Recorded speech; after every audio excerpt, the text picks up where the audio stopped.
তো আজকের ভিডিওটা আমি আর ইন্ট্রো দিয়ে শুরু করছি না, নর্মাল শুরু করলাম। কারণ হচ্ছে মানুষের বিপদ কখন আসে, কখন কি হয় কেউ জানে না। তো সত্যি হয়তো আমরা ভগবানই আমাদেরকে ওই দাদা দিদির কাছে হয়তো পাঠিয়েছিল। তো আসার সময় একটা দাদা দিদি দেখি বিপদে পড়েছে। তো ১ম এ কিছুটা কনফিউশন ছিল। তো তারপর যাই হোক আমাদের ৪ চাকাটা রেখে আমরা বাইক নিয়ে বেরোই। তো সামনেই দেখতে পাচ্ছ, এই যে দেখতে পাচ্ছ গাড়িটা এখানে ঢুকে গেছে। আরে মাঝখানে যে স্ল্যাবটা আছে না, ওখানে দুখানা কুকুর ছিল।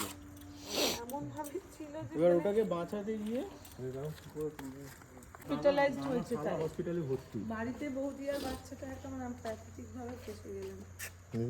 তোমরা শুনতেই পারলে যে কিভাবে জিনিসটা এরা ফেঁসে গেছে। তো দেখতেই পাচ্ছ চাকাটা কতটা ঢুকে গেছে। আর একটা লোক, মানে তখন ২:৩০ বাজে, একটা লোক পর্যন্ত রাস্তাতে নেই।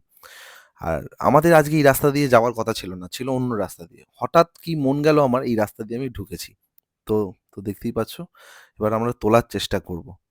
অনেক বুদ্ধি খাটালাম, ১ম এ তো উঠলো না। তো একটু ঠেলাঠেলি করার পর একটুখানি জাস্ট ঠেকলো। তারপর আমি জগ লাগালাম, জগ লাগিয়েও কোনো কাজ হলো না। ইট ফেলেছি, ইট ফেলেও কোনো কাজ হয়নি। কারণ হচ্ছে ওখানে সামনের দিকে কোনো সাপোর্ট পাচ্ছিলাম না। গাড়ির চাকাটা ফলসলি পুরো ঘুরতেছিল। টাকাটা ঘুরলো।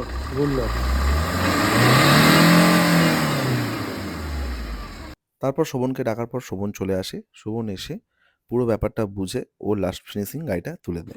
ডান পাটা ল্যান্ড। আমাদের এই যে বীর পুরুষ এসে তুলে দিয়েছে সত্যি গো, সত্যি। চলো আজকের মতো এখানেই ভিডিও শেষ। চলো দেখা হচ্ছে নতুন একটা video।